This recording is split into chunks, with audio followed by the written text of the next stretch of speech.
Brother, இப்போ நான் ஒரு பிஸ்னஸ் ஆரம்பிக்க போகிறேன் அப்படின்னா ஃபஸ்ட்டு உங்கள் மனசுக்குள்ளே என்ன தோணும்? குறைஞ்சது 6 மாசத்துக்கான அங்க இருக்கிற செலவுகளை நீங்க கையில வச்சிருக்கணும். 40 லட்சம் ரூபாய்க்கு பிசினஸ் பிளான் பண்ணீங்கன்னா டெஃபினட்டா நீங்க டபுள் த டைம் கையில வச்சுட்டு இறங்குனீங்கன்னா மட்டும்தான் நீங்க அதுல இருந்து ரிட்டர்ன் எடுக்கான டைமிங் மேக்ஸிமம் 6 மந்த். இந்த 6 மந்த்துக்கு தான் நம்ம பிளான் பண்ணிட்டு உள்ள இறங்கணுமே தவிர பிசினஸ் நான் இந்த மாசம் போட்டுட்டுனா அடுத்த மாசம் நான் வருமானம் எடுத்துருவேனா பாசிபிலிட்டிஸே கிடையாது. அங்கதான் இங்க எல்லாருமே ஃபெயிலியரே பார்க்கலாம். இன்னைக்கு இருக்கக்கூடிய காலகட்டத்தில் ஈஸியாக பணம் பார்க்கக்கூடிய ஒரு பிஸ்னஸ் அப்படின்னா எதை சொல்லுவீங்க? கோழியோட ஹோல்சேல் ரேட்டு எல்லார் ஃபோன்லயும் பார்த்துடலாம். இன்னைக்கு CPWA ஆப்னு ஒன்று இருக்கு. அதை நீங்க டவுன்லோட் பண்ணி வச்சீங்கன்னா கூட ஹோல்சேல் ரேட் என்ன, ரீட்டைல் ரேட் என்ன, தோலோட கோழி விலை என்ன, தோல் இல்லாத கோழி விலை என்ன. அதனால இன்னைக்கு யாருக்குமே பெரிய மார்ஜின் கிடையாது. ஒரு 10 ரூபா கூட அதிகமா விற்க முடியாது எங்கேயுமே. போனோட போயிட்டு இங்க பாத்தீங்களா இதாங்க விலை சொல்லிட்டு பிக்சட் ஆயிடுச்சு. இன்னைக்கு பிசினஸ் மாடல் என்னைக்கு போன் வந்துச்சோ அன்னில இருந்து வியாபாரிகளுக்கு பிக்சட் மார்ஜின் ஆயிடுச்சு.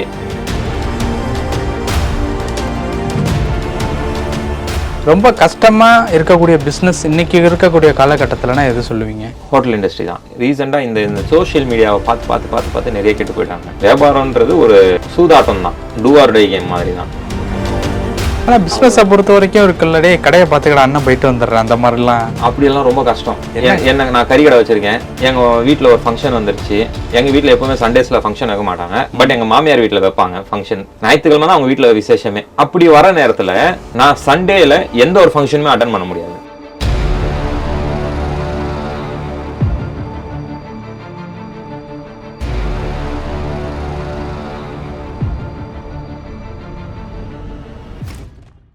ரியல் ஒன் நேயர்களுக்கு வணக்கம். இன்று நம்மளுடைய நேர்காணலுக்கு சோசியல் ஆக்டிவிஸ்டான திரு சதாம் ஹுசைன் அவர்கள் நினைச்சிருக்காங்க. வணக்கம். வணக்கம் பிரதர், இப்போ நான் ஒரு பிஸ்னஸ் ஆரம்பிக்க போகிறேன் அப்படின்னா ஃபஸ்ட்டு உங்கள் மனசுக்குள்ளே என்ன தோணும்? உங்களுக்கு எக்ஸ்பீரியன்ஸ் இருக்குதான்னு தோணும். அடுத்தது உங்ககிட்ட ஃபண்ட்ஸ் இருக்குதான்னு தோணும். இது எல்லாமே இருந்ததுன்னா உங்களால் பொறுமையாக உட்காந்து வருமானம் வந்தாலும் வரலனாலும் அதை கன்சிஸ்டன்சியாக எடுத்துன்னு போக முடியுமான்னு தோணும். இது 3 பாயிண்ட் தான் முக்கியமாக தோணும். ஓகே, இப்போ நான் பிஸ்னஸ் ஆரம்பிக்க போகிறேன் அப்படின்னா என் கை காசு எவ்வளோ இருக்கணும், இப்போ கடன் எவ்வளோ வாங்கணும், அந்த பிஸ்னஸினுடைய பட்ஜெட் ஓவரால் பட்ஜெட்டு ஒரு 30 - 40 லட்சம் அப்படின்னு வச்சுக்கோம். என் கையில் எவ்வளோ இருக்கணும், நான் எவ்வளோ கடன் வாங்கணும்? நீங்கள் உங்கள் பிஸ்னஸ் பட்ஜெட் 40 லட்சம். 40 லட்ச ரூபானா நீங்கள் குறைஞ்சது 80 லட்ச ரூபா கையில் வச்சுக்கணும். ஐயோ, நான் எதாவது 25-30ன்னு சொல்லுவீங்கன்னு பார்த்தா டபுளாக அடிக்கிறீங்க. ஏன்னா நீங்கள் பிஸ்னஸ் எல்லாருமே இன்னைக்கு பொதுவான மனநிலை தான். ஒரு 40 லட்ச ரூபா எனக்கு இன்வெஸ்ட்மெண்ட் ஆகுதுன்னா நீங்கள் அந்த 40 லட்ச ரூபா மட்டும் கையில் வச்சுட்டு இறங்குனீங்கன்னா நீங்கள் போட்ட டே 1லேருந்து நீங்கள் சம்பாதிக்க முடியுமானா முடியாது. எந்த பிஸ்னஸ்லையுமே டே 1லேருந்து நீங்கள் ப்ராஃபிட் பார்க்கவே முடியாது. புரியுதுங்களா? குறைஞ்சது 6 மாதத்துக்கான அங்கே இருக்கிற செலவுகளை நீங்கள் கையில் வச்சுருக்கணும். இப்போ நீங்கள் 40 லட்ச ரூபா இன்வெஸ்ட்மெண்ட்டுன்னு பிளான் பண்ணியிருக்கீங்க. ஒரு மாதத்துக்கு குறைஞ்சது நீங்கள் 40 லட்ச ரூபா இன்வெஸ்ட் பண்ணுறீங்கன்னா அதுக்கேற்ற செலவு அங்கே இருக்கும்.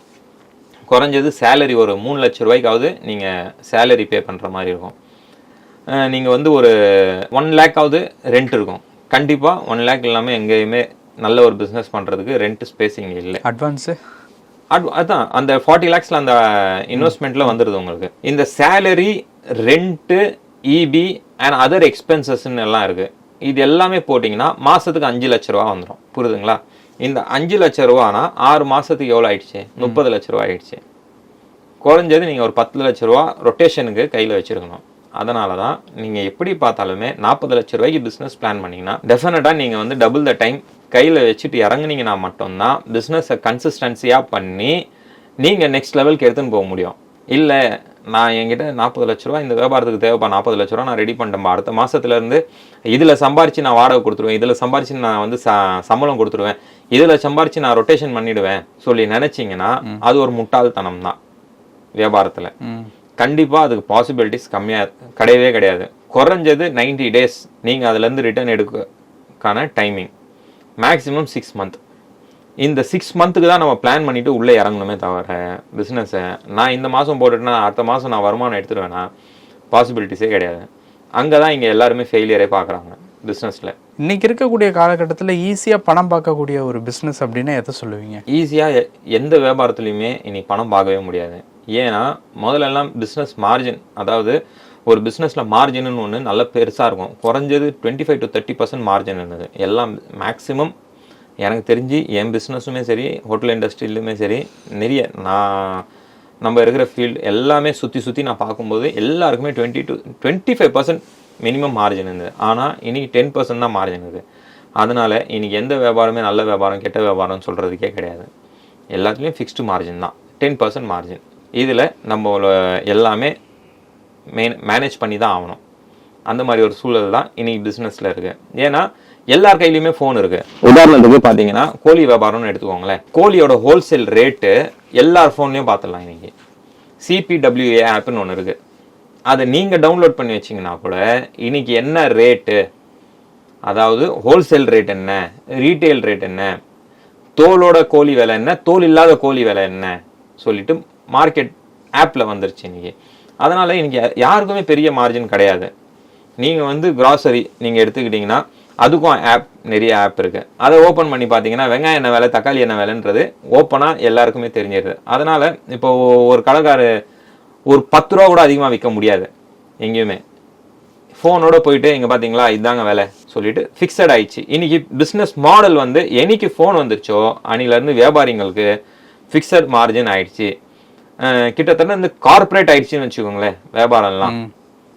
புரியுதுங்களா? அதனால் இது இன்னைக்கு எந்த வியாபாரத்துலையுமே பெரிய மார்ஜின் கிடையாது. அதனால் ஃபஸ்ட்டு நம்ம போனோடனே சம்பாதிப்போம்னு நினைக்கிறது முட்டாள்தனம் வியாபாரத்தில். நம்ம ஒரு இடத்துக்கு வேலைக்கு போகிறோம், ஒரு 30 நாள் நான் வேலை செஞ்சேன்பா, 35ஆவது நாள் எனக்கு சம்பளம் வந்துடும் சொல்லி நீங்கள் கேரண்டீடாக இருக்கலாம்.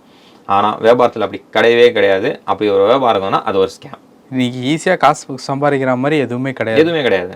ரொம்ப கஷ்டமாக இருக்கக்கூடிய பிஸ்னஸ் இன்னைக்கு இருக்கக்கூடிய காலகட்டத்தில்னா எது சொல்லுவீங்க? ஹோட்டல் இண்டஸ்ட்ரி தான். ஹோட்டலில் எது டீ கடையா எதுவுமே சரி, ஹோட்டல் இண்டஸ்ட்ரிக்குள்ளே நீங்கள் கால் எடுத்து வச்சிங்கன்னா ரொம்ப கஷ்டப்படணும். நேரம் காலம் எல்லாத்தையும் விட்டுட்டு நீங்கள் உங்களோட 100% டெடிகேஷனாக ஃபோக்கஸ்டாக நீங்கள் ஒர்க் பண்ணிங்கன்னா அது செட் ஆகிடுச்சு. கஸ்டமர் வர ஆரம்பிச்சிட்டாங்க, உங்களால் சமாளிக்க முடியும், மேன் பவரை சமாளிச்சிட்டிங்க. நீங்கள் எல்லாமே, அதாவது உங்களோட மேன் பவர் உங்கள் கண்ட்ரோலில் இருக்குது, பர்ச்சேஸ் உங்கள் கண்ட்ரோலில் இருக்குது, சேல்ஸ் உங்கள் கண்ட்ரோலில் இருக்குது, கஸ்டமர்ஸ் சாட்டிஸ்ஃபைடாக இருக்கிறாங்க. இதை செட் பண்ணிட்டீங்க. எக்ஸ்ட்ரீம் டஃபஸ்ட்டு விஷயம் இது. எல்லாத்தையுமே செட் பண்ணி அமைக்கிறதுன்றது.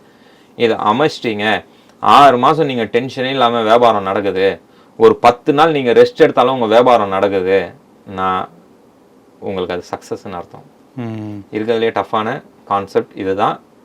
ஜெயிச்சிட்டிங்கன்னா நீங்கள் காலத்துக்கும் அந்த வியாபாரத்தை தக்க வைக்கலாம்.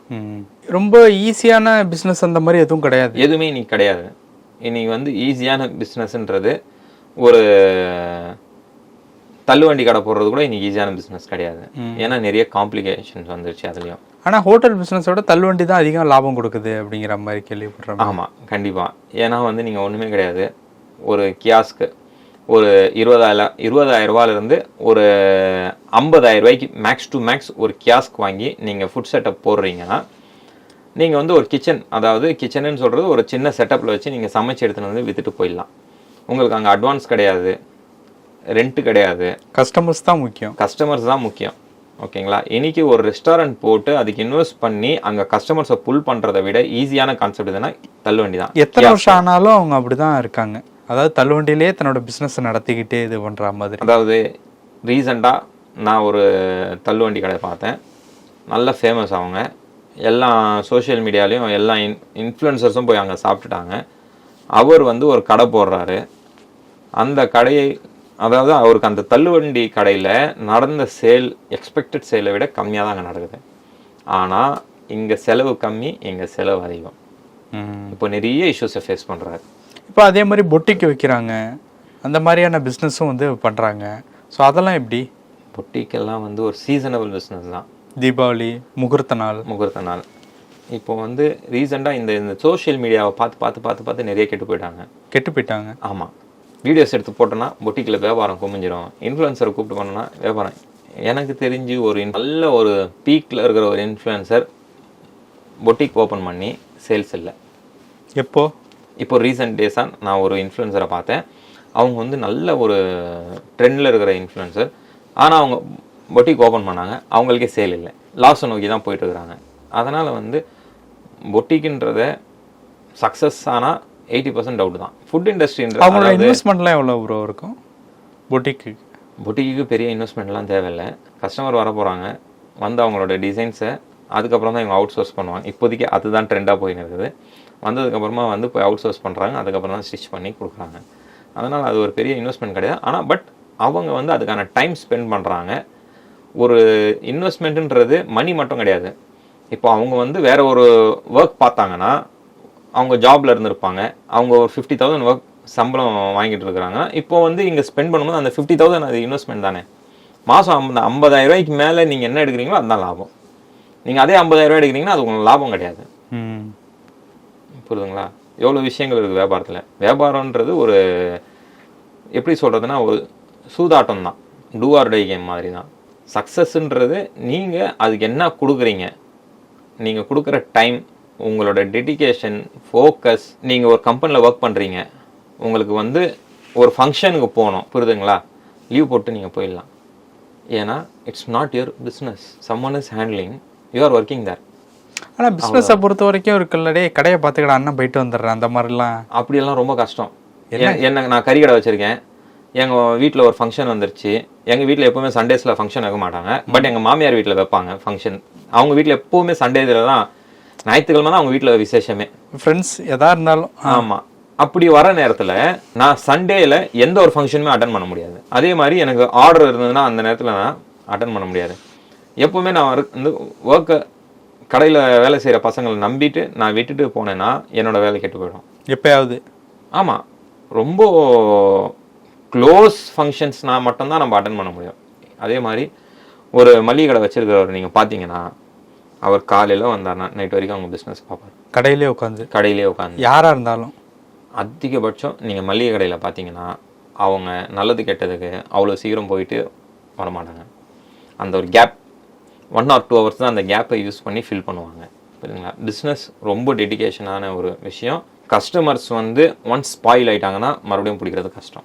நம்பிக்கை இருக்குது பார்த்தீங்களா, அந்த நம்பிக்கை ஒன்ஸ் உடஞ்சதுன்னா அது சேர்க்கறது ரொம்ப கஷ்டம். நீங்கள் ஒரு விஷயம் சொல்லுவீங்கல்ல, என்னோட முகத்துக்காக என்னோட கஸ்டமர்ஸ் வர்றாங்கங்கிறப்போ என்னோட முகம் கடையில் இருக்கணும் அப்படின்னு. கண்டிப்பாக நம்மளை நம்பி ஒரு கஸ்டமர் வராங்கன்னா, சிம்பிள் விஷயம், என் கடையில் நான் கறி வெட்டி கொடுக்குறதுக்கும் கடையில் இருக்கிற பையன் கறி வெட்டி கொடுக்குறதுக்கும் வித்தியாசம் நிறைய இருக்குது. சலூன் கடையில் கூட இதான் பிரச்சனை. அதே பிரச்சனை தான் எல்லா இடத்துலையும். நீங்கள் வந்து ஒரு ரெஸ்டாரண்ட்டுன்னே வைங்களேன், இங்கே வந்து எல்லா பொருளும் எல்லா கடையிலையும் கிடைக்குது. கறி வந்து எல்லா கறி கடையிலையும் கறி கிடைக்குது, எந்த ஹோட்டல் போனீங்கன்னாலும் சாப்பாடு கிடைக்குது. ஆனால் இங்கே கஸ்டமர் எதிர்பார்க்கறது என்னென்னா சர்வீஸ் தான். புரியுதுங்களா? கறி கடைக்கு என்கிட்ட வந்து வாங்குறாங்க, நான் கறி வெட்டி கொடுக்குறேன்னா அந்த கஸ்டமர் சாட்டிஸ்ஃபைடாக போவாங்க.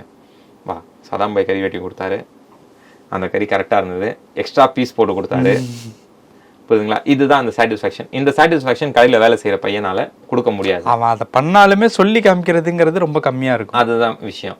அதே மாதிரி ஹோட்டல், ஒரு ரெஸ்டாரண்ட் நீங்கள் போகிறீங்கன்னா அங்கே வந்து ஓனர் நின்று, சார் வாங்க சார், என்ன சாப்பிட்றீங்க சொல்லிட்டு நீங்கள் ஒரு ஆர்டர் பண்ணியிருப்பீங்க. சார் இந்தாங்க ஸ்பெஷல் கிரேவி சொல்லி கொடுக்கும்போது ஸ்பெஷலாக கொடுப்பாங்க கிரேவி எப்போவுமே. இப்போ என்கிட்டயே வந்தாலும் நான் என்ன பண்ணுவேன்னா, ஒரு டிஷ் ஆர்டர் பண்ணுறாருன்னா, நம்ம ஸ்பெஷல் கஸ்டமர், எல்லாரையுமே ஸ்பெஷல் கஸ்டமர் தான் நாங்கள் சொல்லுவோம். அப்படி இருந்த நேரத்தில் அவர் ஒரு ஸ்பெஷல் கஸ்டமராக எடுத்து ஒரு ஸ்பெஷல் கிரேவி கூட கொடுக்கும்போது அந்த கஸ்டமர் வந்து எவ்வளோ தூரத்தில் இருந்தாலும் நம்மளை தேடி வருவாங்க.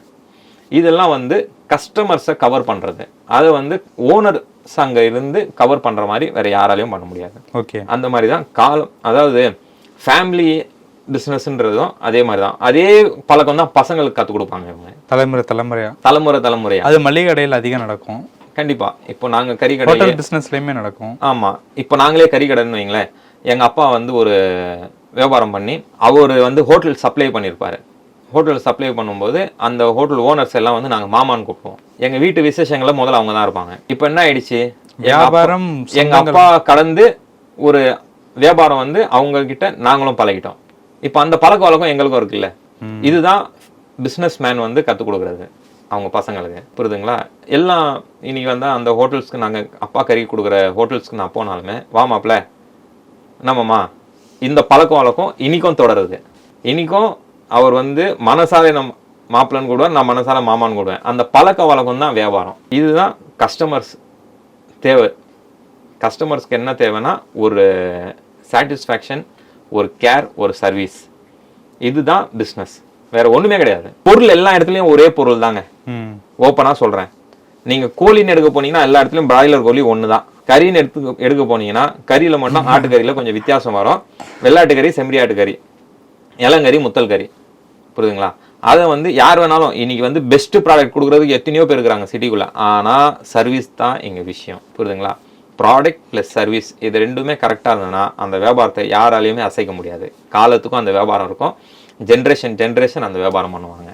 பல விஷயங்கள் பேசியிருக்கோம். நேரத்திற்கு நன்றி. நன்றி.